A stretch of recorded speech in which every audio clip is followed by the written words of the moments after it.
Sydney. I'm Jono. And I'm Ian, and we are Bike Gearheads. Welcome to the 2023 Gravel Bike Guide. And this Is the Ibis Hakka MX.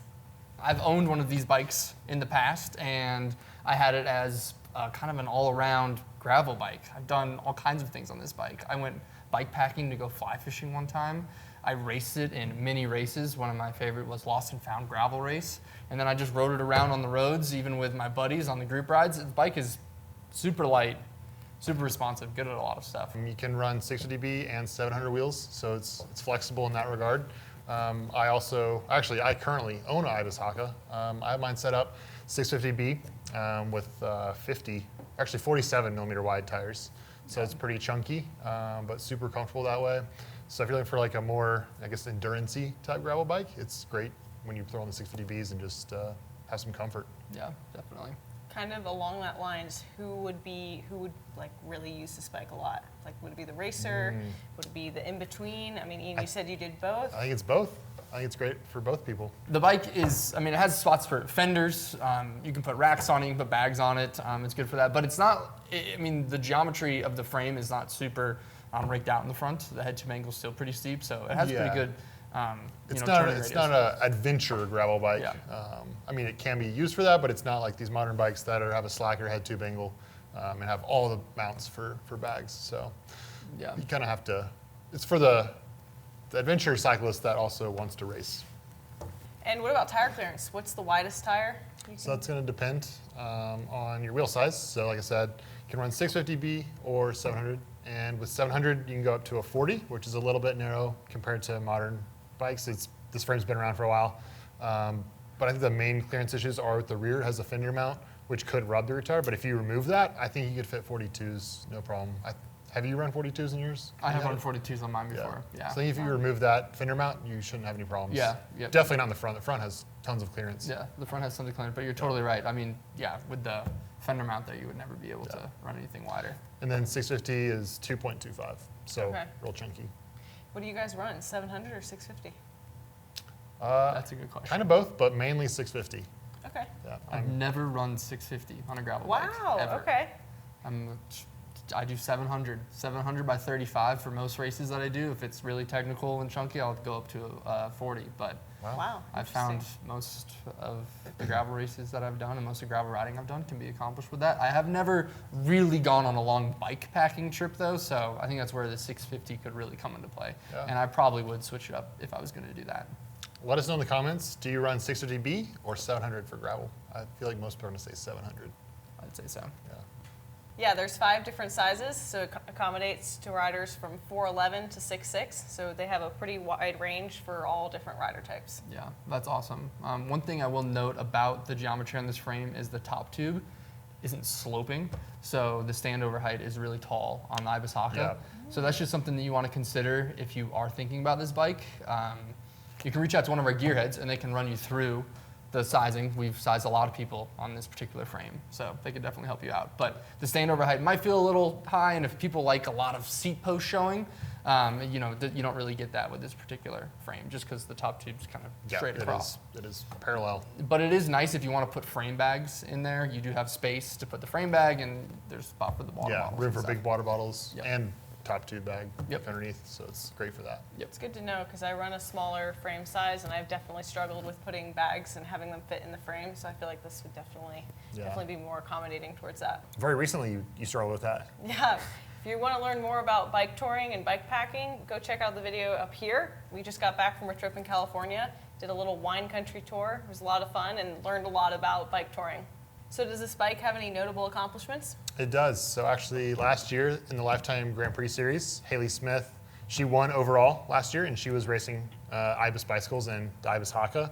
And she actually won Crusher in the Tusher here in Utah on an Ibis Hakka. So it's still one of the best bikes you can get for racing gravel. I think if you win Crusher, it's a climbing bike. Yeah, for sure. And descending. Like it's great. Like we said, it's a great all-arounder, and I think that's just proof that it is. Awesome. What colors does it come in? It comes in saltwater taffy, which is the one behind us. And Sacra Blue. Nice. 2 good options. Yeah, they're both good looking frames. Yeah, I think I would probably go with the this one behind me. It's taffy. I'd go with the soccer blue. I really like that one. Yeah. Yeah, it's pretty awesome. I'm team saltwater taffy. Yeah. Okay. How's this bike built? So there's 3 different builds. You can get a rival mechanical 1x11. You can get a Shimano GRX, which is also 1x11. And then you can get this top of the line one, and it is a rival axis with GX rear derailleur, so mullet setup. Yeah, I was surprised when it came with that rear GX derailleur. Yeah, and this one will have carbon wheels, so that's also a little bit nicer build than the other 2. Yep. And of course, you can also do a frame-only option.